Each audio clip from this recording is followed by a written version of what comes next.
It took the entire day to finally break the server system from within, literally sneaking past all the ice and security. It was awesome.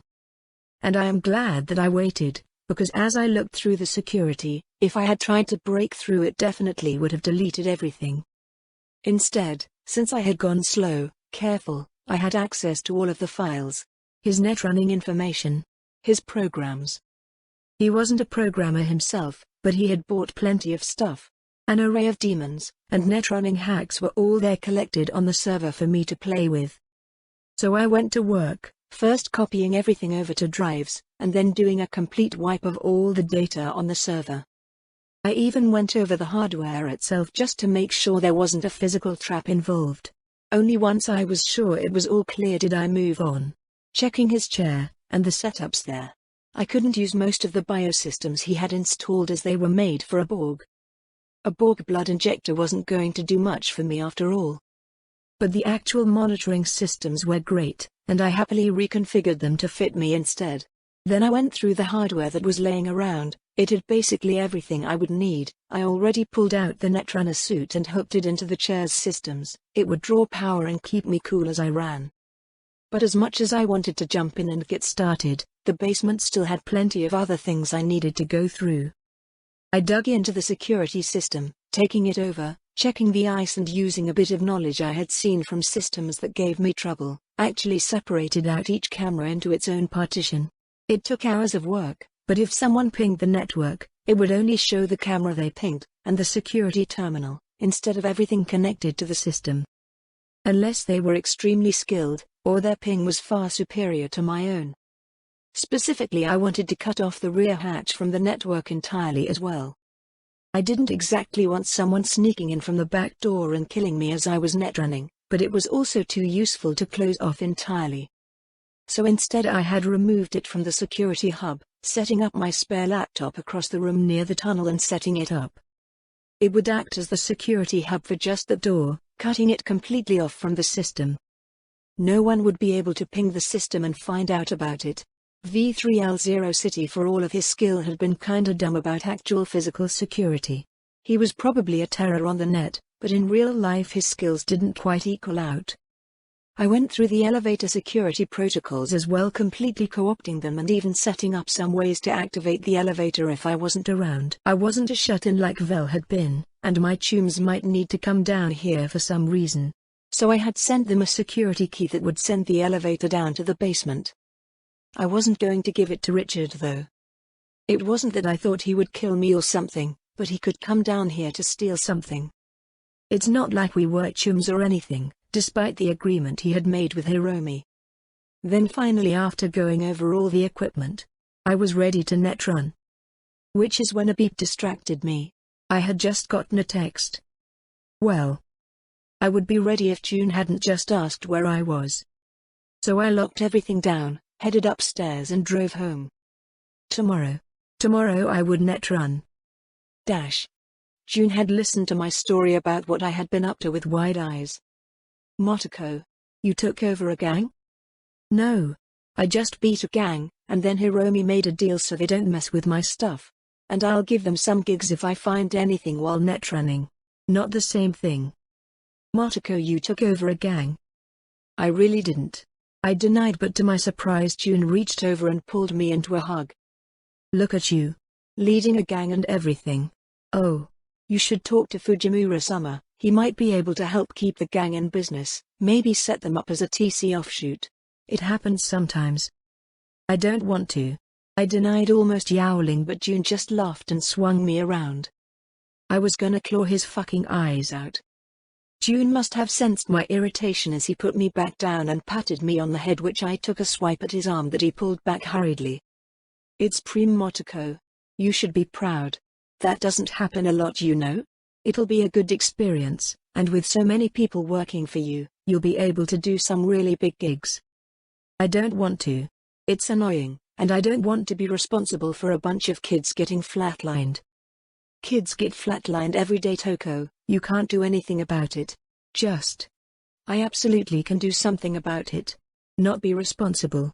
I can't help every street kid in the city, but I can certainly help a few around me sometimes, but I'm not taking on responsibility for 40 gonk kids that want to get themselves killed to make a few eddies. I grumbled and June just shook his head. Everyone is willing to get themselves killed for a few eddies, Motoko. It's why there is always a need for more gonks, he said, shrugging. Which only made me more irritated. The lack of respect for life everyone in Night City had was super annoying, and doubly annoying because usually I'm worse than the average person. But I don't like the idea of killing kids, especially just being blasé about it.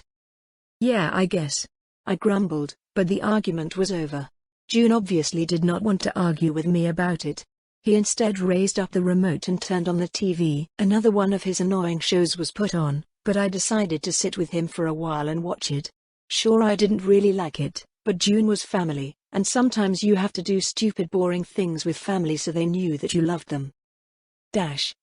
I considered waiting until morning to head out, but honestly, it wasn't like I needed to sleep, so I ended up just tinkering with some of the program data I had pulled from Val's server, loading a few of the quick hacks and net running programs and daemons into my cyberdeck after thoroughly checking them out. I looked through my cyberdeck status to make sure I was set up. Ice Shield. Mat MK.3. Hellflame on. 2.132. Ping. Barrier data load Militech 9.4.2.111.2. And then that night I left the apartment and drove over to the new complex. The basement was just how I left it. I took a moment to strip and suit up into the full Netrunner suit, turning it on and shivering as the cooling unit kicked on and balanced out. Then I sat in the Netrunner chair and clipped everything in. The biomonitor activated and I sighed as I closed my eyes, and then when I opened them, I wasn't in reality anymore. It was dark. I was on a spire with a small flat area to stand on. And nothing else. This was my lobby. The starting zone. Basically I was on my web browser's home page, only it was just a blank page, because I had never set it up. Now it was time to start running. I sent out a ping through the system, connecting to the CityNet and basically opening up my view to the true net. Above and below me a city grew from nothing, spreading out as my ping ran through, filling out the world. The city grew both from the ground and the sky, making me realize first that the rules of the net didn't follow the rules of reality. More and more it grew to the horizon until I couldn't see anything but the visual manifestation of the net. There, far out of my sight, something bright and furious red glowed, clashing with the aesthetic blue of the cityscape. The black wall. I took a step and left my little pillar. Instantly I was within the net, slipping through modem lines and old infrastructure. I walked through the security that Vel had set up to protect the apartment complex's local net. It was less leaving a space, and more walking out of the castle walls, onto the streets of the net. Information flew past at a rapid pace. And yet, as I looked at the almost video game-like visuals all around me, showed me I wasn't alone. Every once in a while I would see a splash of foreign color, and it would be another Netrunner. Their blank bodies only had the face visible, everything else was a sort of faded human shape. They were running down the streets, although they rarely looked like they were physically moving. Many ran around with futuristic vehicles, or on the backs of exotic animals. But they paid me no mind. I didn't have any sort of movement program, relying instead of handshaking through different servers and systems as I moved along. They could skip the queues on the back of their mounts. I was the peasant on foot needing to greet each gate guard to get passage. It was fascinating. A different world entirely. As I looked around I realized what it meant to be a Netrunner. Each server, or network, was a building. Hidden things were literally hidden, potentially under the ground, or in out-of-the-way spots. It was like a massive virtual dungeon, with safe rooms, traps, monsters and loot. I understood entirely why so many people became obsessed with it. It was also dangerous. As I walked along I could see alleyways that glowed in more sinister colors of secure areas. Plenty of places had powerful eyes with big warnings to stay away unless you had a passcode. The warnings were often fences, or walls. Physical barriers to entry. But they weren't physical. It was all a representation of the net given form and shape. It was also very, very interesting. I couldn't help but feel like exploring, so I headed towards one of the big buildings I could see that was open. A local net, not super secured. As I both walked into the building up the stairs, and slipped into the server, I quickly discovered it was a server for Mega Building, H4 to be precise. I slipped into the local net as easily as stepping into the server. It had no security blocking anyone out. But inside was a riot of noise, ads, and information everywhere. I looked up. Just like the mega buildings, this representation was a hollow building. A massive open space in the middle, and as I looked upwards there was simply nothing but more mega building, going up and up and up practically infinitely. Every person that had ever lived in the building, every account, every person that had ever spoken to the corporation in charge to potentially rent every lick of data stored here. Data that was made for them and stacked up higher and higher. "The fuck you doing?" a voice called out, surprising me, and as I turned, I found a netrunner. The man looked a little statissy. He was obviously using lower-end parts, but he was here. Like all netrunners, his body was a weird sort of colorless body shape, the only detail their head stood out. A netrunner here.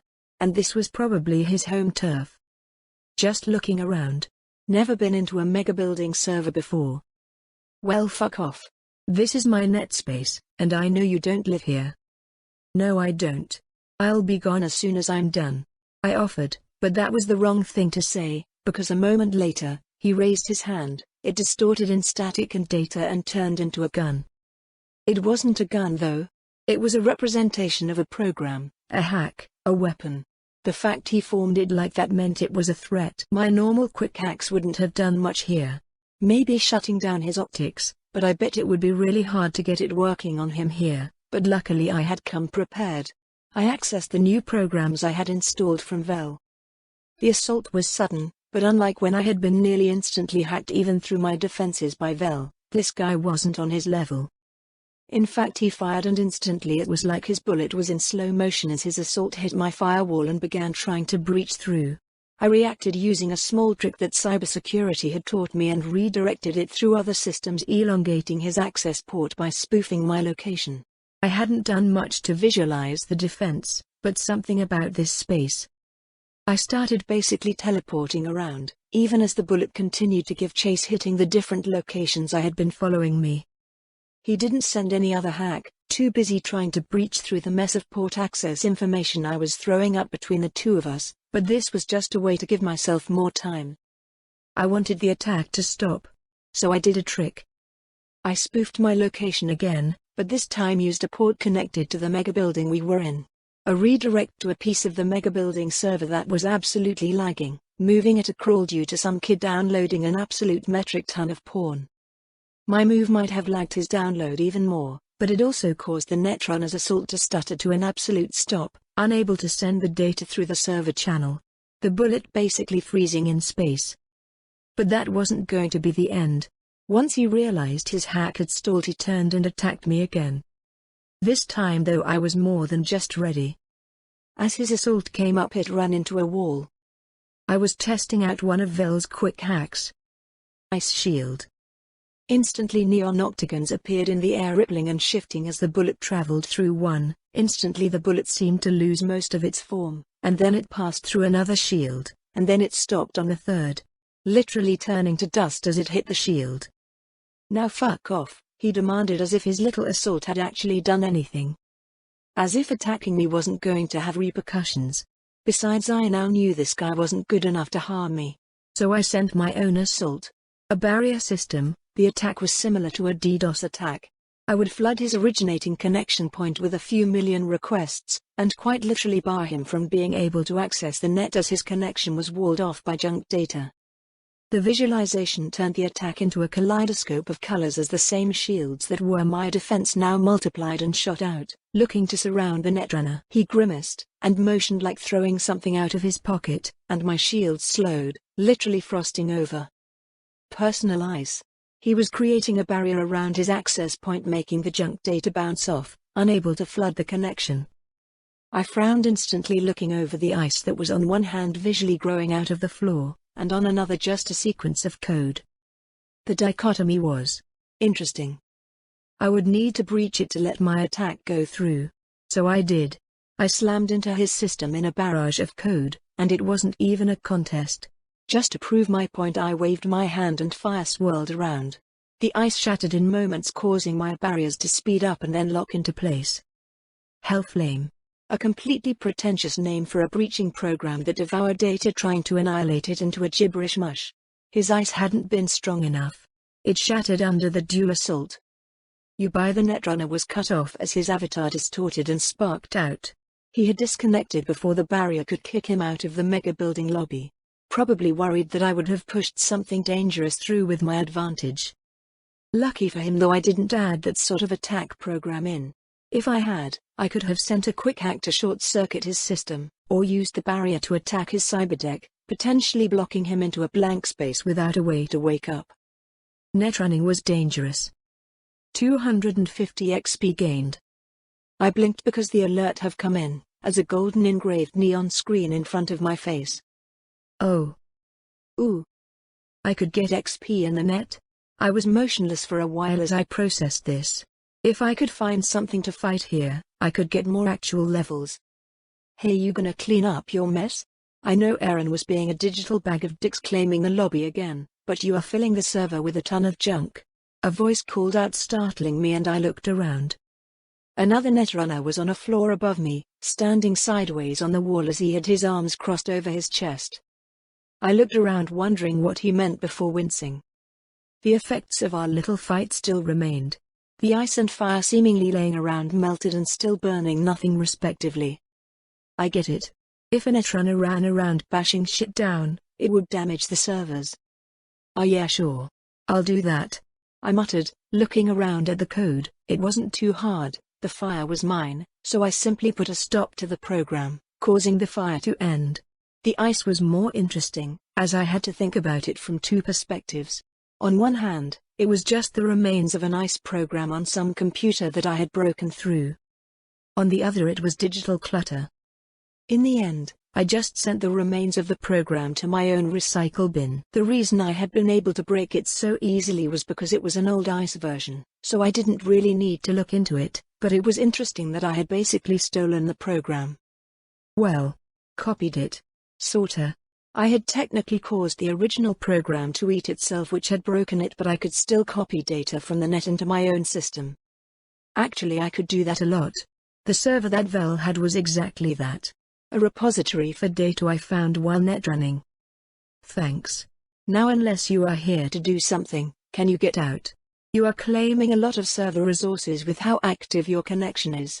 The netrunner said to my surprise as he sort of pointed at the exit. I'll lower my bandwidth, I'm just looking around. I told him, as I did just that. Reducing my upload to the mega building server. Sure, everything got a bit laggier, but in exchange, I wasn't using up much on the server anymore. Sure, do what you want, he mumbled and then started walking sideways along the wall. Weird place. I left not long after. The mega building server had a lot of pretty boring data. Although I did check in on David Martinez, this was his apartment building after all. Their rent was a bit past due, but otherwise they were good as far as their data said. The management didn't have any issues with them. David's position as an Arasaka student actually gave the family a good bit of leeway. No apartment manager wanted to piss off a future Arasaka officer. Then I was out in the wilds and there was only one more place I could think of to go see. It took a few moments to handshake through a few servers before I reached the Kabuki roundabout server. As I entered, I couldn't help but smile because it looked almost identical to the real-life place.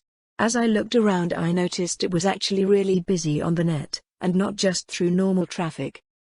Netrunners were hanging around. I guess I had been right.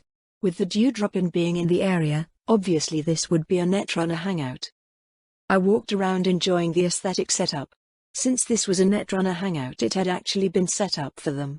Places to sit, private rooms, booths selling and hawking gear, which was just data. I realized that what I had seen of Yoko's dewdrop-in had only been a far lesser half of the truth. This was the real dewdrop-in. An entire server architecture taken over to be a Netrunner hangout. I noticed an array of Netrunners hanging out around a table.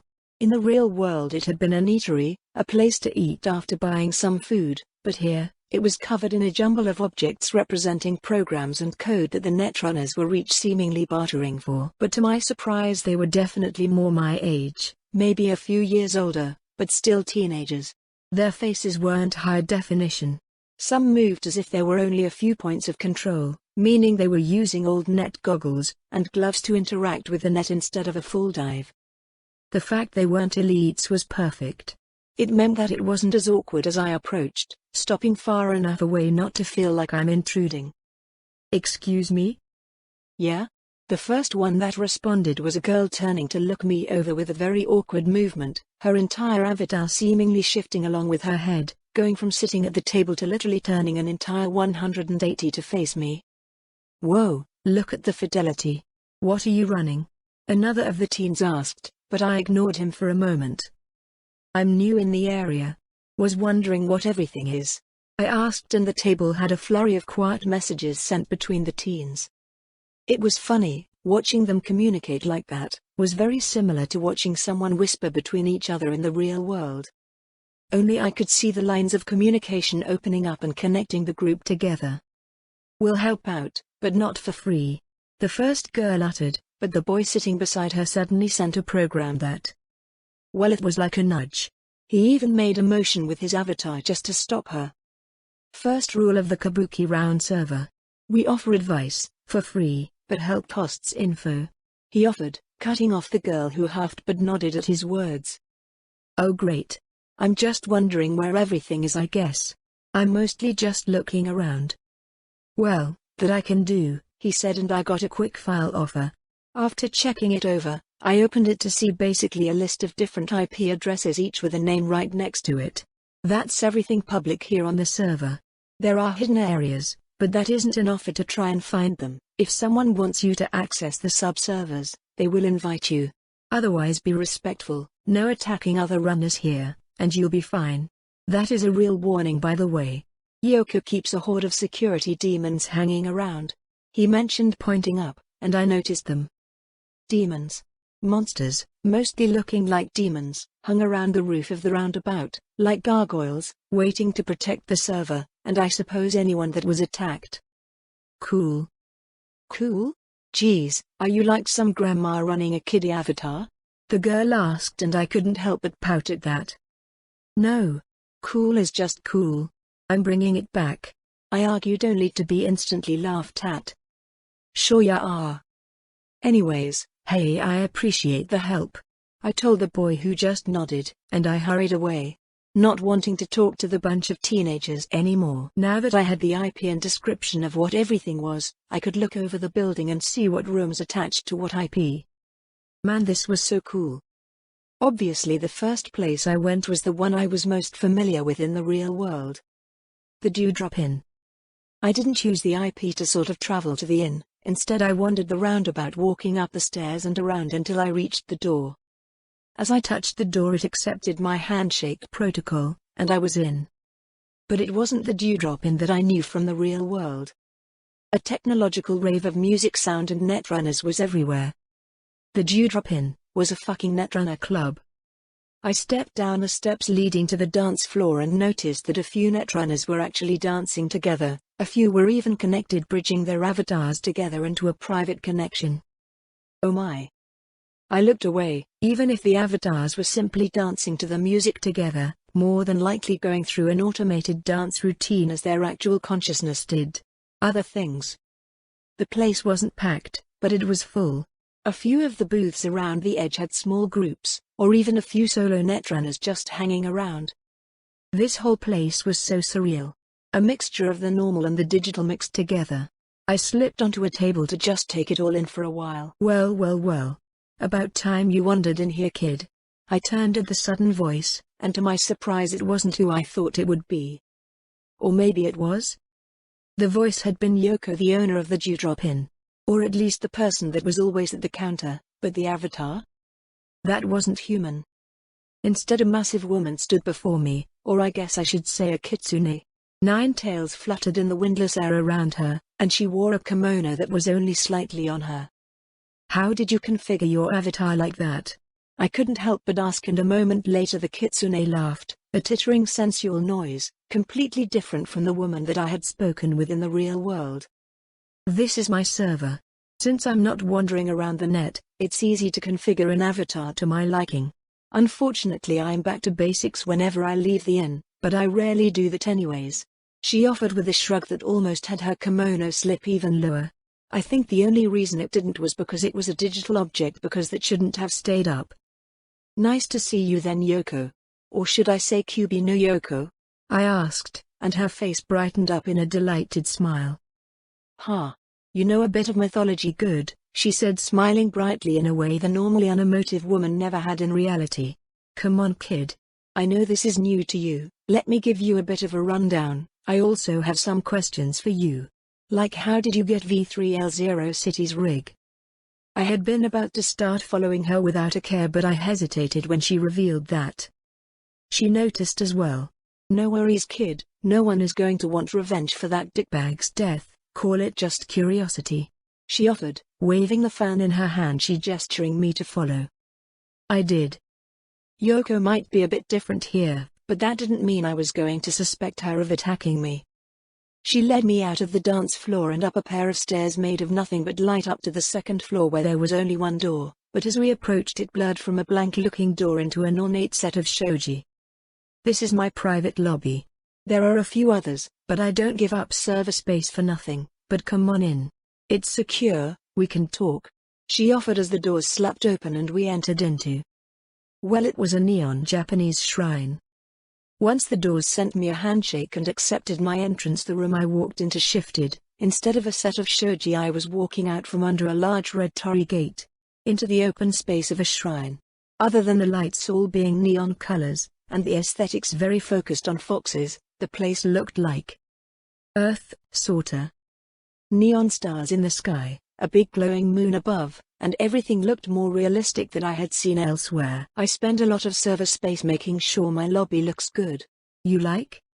Yeah, it's cool, I replied, looking around as she walked over to a picnic set up under a sakura tree, dropping neon pink flower leaves onto the area.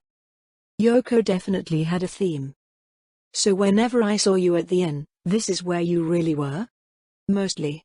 I have an expensive cyber deck that lets me dive while still being active. I mostly have to focus on one or the other though, she replies as she waves me to a seat. So Motoko, this your first dive? How are you liking it? She asked, and I blinked at the sudden surprise question. I had been expecting a question about V3L0 City. It's interesting. I had some trouble when I went exploring the Mega Building H4 server, but the guy that attacked me wasn't very good. I pushed him until he disconnected. Oh? Already had a fight? Not bad. Most first-timers lose their first real fight on the net. I guess I'm used to fighting. I suppose you are. I heard about V3L0 City's death. He was well known in the Netrunner community, but not well liked. He did have a lot of information, she said, and that is when I realized what was happening. Information you want? Information I will happily trade for, she offers instead. That is the way of Netrunners. We trade information for information. Of course that implies you have his server data? You are running off his hardware, and I can tell you have some of his hacks stored. You can tell that? I asked, surprised, looking at myself in shock. In order to find that out, she would have had to hack me. It's an old trick. I'll teach it to you if you want. It's not something really secret anymore, but yes, in a sense. I don't know the hacks you have specifically, but I can read some of his leftover code on your avatar. Keep it in mind, whenever you have a program installed and ready for use, it can leave a trace on your avatar, and where you use it. Like a smell. I offered, putting it together, and she puffed out a laugh that would have been a snort on any other woman. Stupid sexy kitsune. You can think of it like that if it helps you wrap your head around it, but yes. Such things can be tracked. I'll teach you a bit about it, but first. Do you have his server data? I do. He had a kill switch on the data, but I bypassed his ICE and disabled it. I saved everything and wiped the server for my use. Brilliant, she said, smiling happily. I am doubly lucky that we already have a relationship. That data is valuable. Very, very valuable. And I would appreciate the chance at a first look, for a fair trade, of course. As you already know, I'm willing to help new netrunners, so I have plenty of learning courses and data to get you familiar with the wonders and dangers in the shallow net and the deep net. I couldn't help but ask. The difference was easy enough even for a newbie to understand. The shallow net was the net created after the data crash, after the black wall was put up. It was mostly safe. The deep net was everything behind the black wall. The place where AI lived. The most dangerous place for a netrunner. But also the most valuable. I don't usually recommend anyone go there, kid. Not even people with years and years of experience. It usually isn't worth it. But what you learn about the shallow net carries over. Just more dangerous. Why do you want Vel's data so much? Did he have blackmail on you or something? I couldn't help but ask, but the way I said it hopefully conveyed to Yoko I was just curious and not looking to cause her issues. You wanted to know about the deep net? She asked suddenly. I mean, mostly just curiosity, I admitted. Val was a deep diver, she revealed, and I rose up. That guy? Yes. He was known for it. He lived in the net, never left unless he had to. He jumped over the black wall multiple times and returned. You want to know why I want to be the first to peek at his data? It's because I really want to know what he found. You aren't alone in wanting to know what's behind the black wall, kid. We all do. I blinked my eyes for a moment as I came to, wiping the crust out as I rose up and yawned. I stretched as I untangled myself from all the cords and connections. I had done it. Jumped into the net. I was a netrunner now, in truth. In the end I agreed to give Yoko a peek in exchange for a lot of guidance and favors. Really, I was probably getting ripped off in some respects, but if the guidance she offered helped me survive my net dives, then it was a fair trade. Survival was more important than getting a few more goodies. Besides, I was a gamer. I just needed to keep improving, and eventually there would be nothing that could stop me. I checked my messages. A few texts had come in from my chums which I responded back to, but then it struck me and I opened up my gamer window. The 250 XP was real. I muttered. I could gain XP while in the net. That meant I didn't have to kill people in the real world to level up. I stretched out again, very happy at my new discovery. Until then though, I was going to need to gather the data up and visit Yoko in the real world soon. But that was for later. Now? I was going to get out of the basement. I changed out of the netrunner suit back into my normal leotard, which was much more comfortable. Then I left. Taking the elevator up, I walked past a few of the kids that were hanging around the lobby. This time at least they gave me looks but didn't stop me. On my way home I stopped to get some food, filling my belly for the first time that day considering I had spent hours in the net. Full and feeling more alive, I walked into the apartment and flopped on the couch. It's good to be home, I whispered to the air as I reached over and grabbed my guitar. More than enough time for a couple of songs before I would go see Yoko. Feeling alive, I had the shards full of Vel's server data in my pouch pocket, and I was here once again. Dewdrop in. Now that I had seen it on the web, I could spot some of the differences, but it was a testament to Yoko's skill that it looked so similar. It was actually hard to tell the difference without going into the natural alterations of living in a city. Martoko, good to see you. Yoko greeted me, sounding almost flat, as I walked into her shop, and again it struck me how different the woman was on the web, and in reality. Yoko, where do you want to do this? I asked, and she actually cocked her head, and I leapt the counter and followed her into the back room. We settled onto a table and we began. Yoko went through the data I had, commenting on pieces she wanted and would trade for. We went over everything. For the most part, I just focused on a guide to the net, which she seemed amused that I kept hammering, as well as one other task I had asked from her. Otherwise some eddies and favors were passed into my hands. There is very little about his deep net expeditions here, she eventually commented as she was doing a quick check on the data. It's everything he had on the server. I didn't find any sub-drives or anything. So he either kept it somewhere else, or...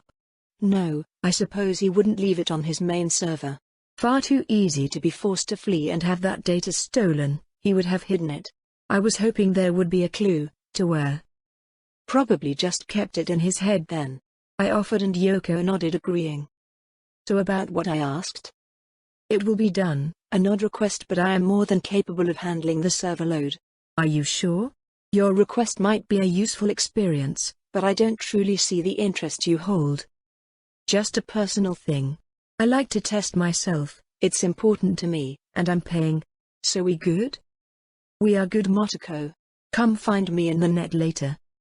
Thanks, Yoko, I said as I rose up and left.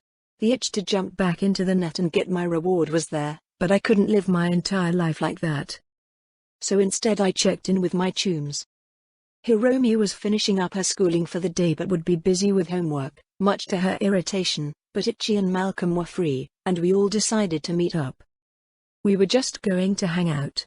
It was actually kind of exciting as I got dressed and headed out to meet them. Other than Hiromi, I didn't really just hang out with my chums that often. So this would just be a hangout day.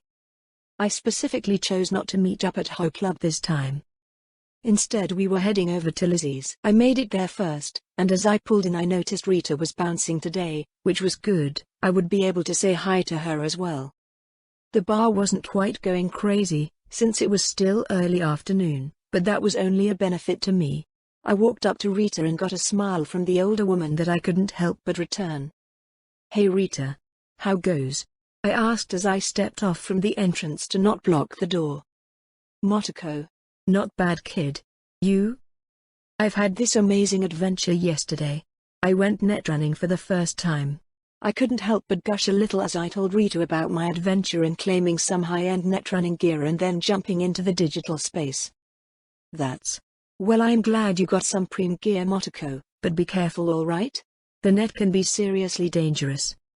Oh, I know. Yoko, the woman that runs the Dewdrop Inn, is going to be giving me some help. I'm just taking the rest of the night off before I jump in head first. Hey. Well, I can't help much myself, but the Mocs have a few runners that work with us. If you ever end up in trouble, let me know, I can put you in touch. Rita offered, although she put away her gentle smile to block some gonk from walking in, giving him the rundown with her bat over her shoulders. I barely kept the smile off my face as Rita went full aggressive Mocs bouncer on the guy before letting him in. The twitching of my lips didn't go unnoticed when she turned back to me. Don't give me that look. I didn't do anything. I argued, but I was fully smiling now. Sure, kid. Hey, I heard something the other night. About a girl with purple hair and her brother fighting off an edge runner that was going for a TC boss. I winced as I was reminded of that night. Yeah. That was June and I agreed, but I sighed as I leaned up against the wall. That night didn't exactly go well. Why were you trying to rescue a TC boss in the first place?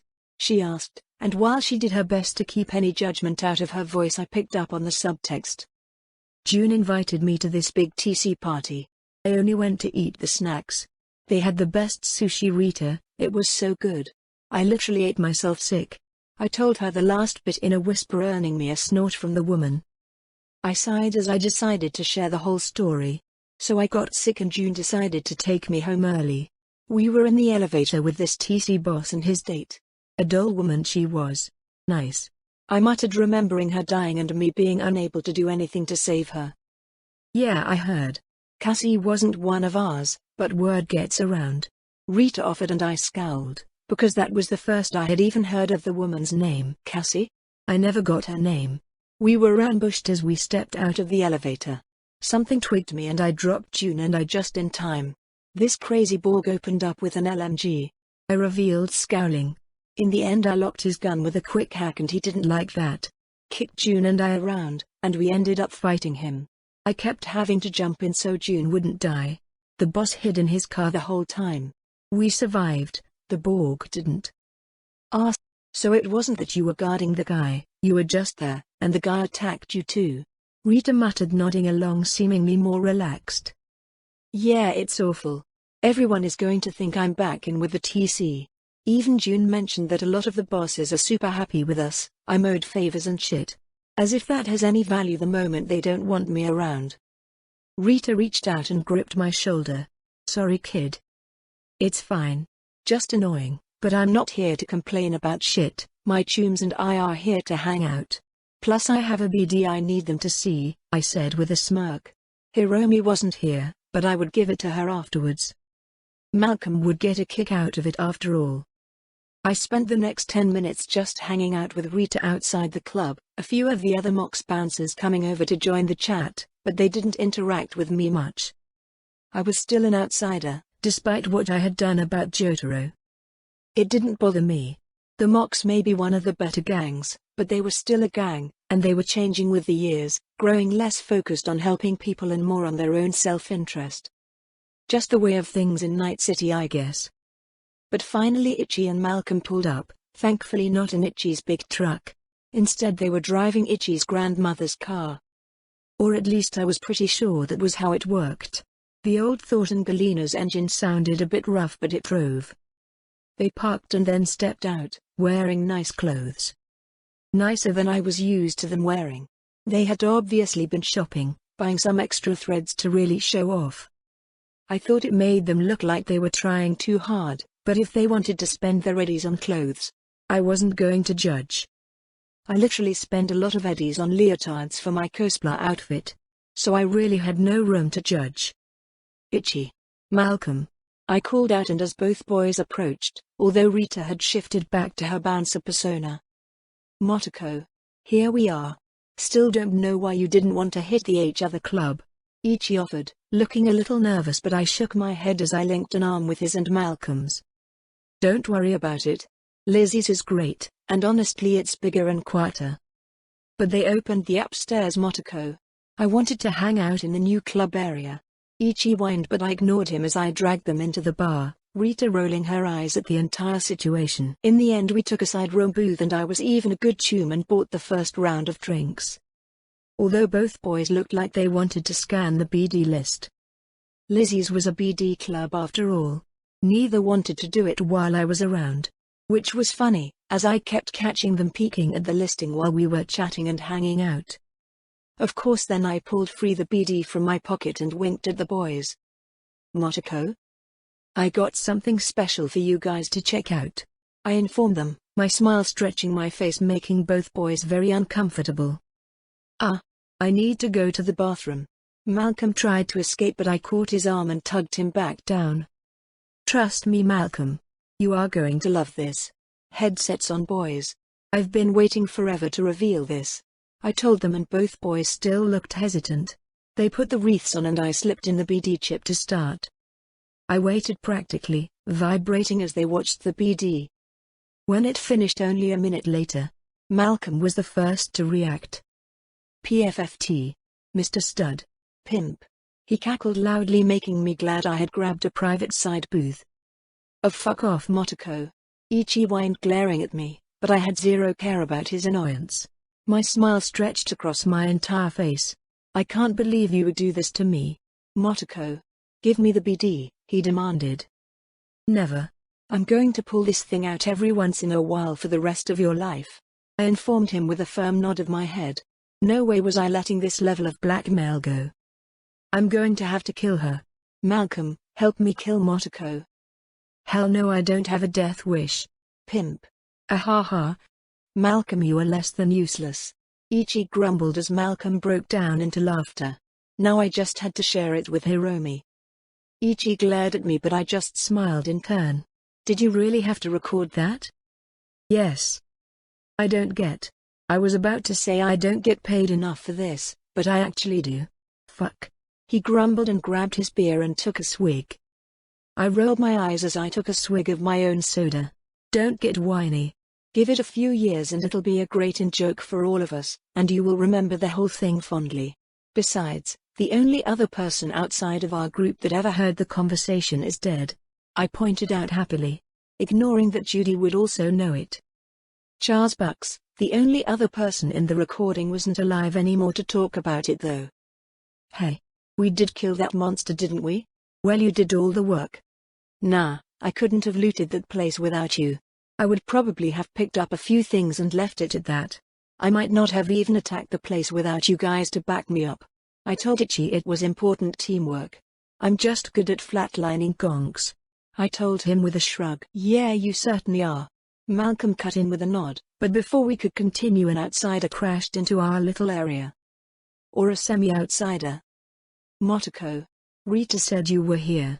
Knox offered, gasping a bit as he caught his breath as he smiled at me as he rested against the entrance of the side area our booth was in. Hey Knox. Come on, come sit. You met Malcolm and Itchy, right? Thanks again for helping out with the gig. I still owe you for the help. Nah, you don't owe me anything. I still have some eddies I owe you from the BD sales, he said as he seemed happy to slide into the booth beside me. I did meet your tunes, but we didn't talk much. Nice to meet you guys again. Knox offered, but he looked a little uncomfortable greeting Itchy and Malcolm. And Malcolm and Itchy didn't look happy to greet Knox either.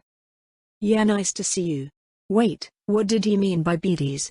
Itchy suddenly shouted, his face going red. Motoko? Huh? I blinked, running through my BD gag. Did I miss teasing Malcolm and Itchy? I felt my face turn into a smirk. Well, you see, Itchy, Knox here convinced me to make some BDs for the mocks. It was a tough deal, you know, but the pay was just too good for me to pass up. I was really inexperienced at first, but after a few BDs I think I figured it out. I offered, purposefully inferring something else. The face of my tunes going absolutely red was far too good, and I snapped a few pictures. Hiromi would enjoy teasing the boys about them later. Knox, despite knowing, wasn't free from his own reddening face at my words. Motoko. You're gonna get me in trouble if you say things like that. He eventually added, breaking the shocked silence of the table. It's so fun though. Don't worry, Itchy, Malcolm. I've been doing BDs of my gigs. In fact, the Scav Den we hit. I recorded that one. Hey Knox, do you have a copy of that BD? Oh? Yeah, sure do, he mumbled, grabbing his backpack and after a moment pulling out a wrapped BD. Want to see? I asked the boys, and both, having taken a moment to drink and try to calm their heated faces, nodded, looking curious.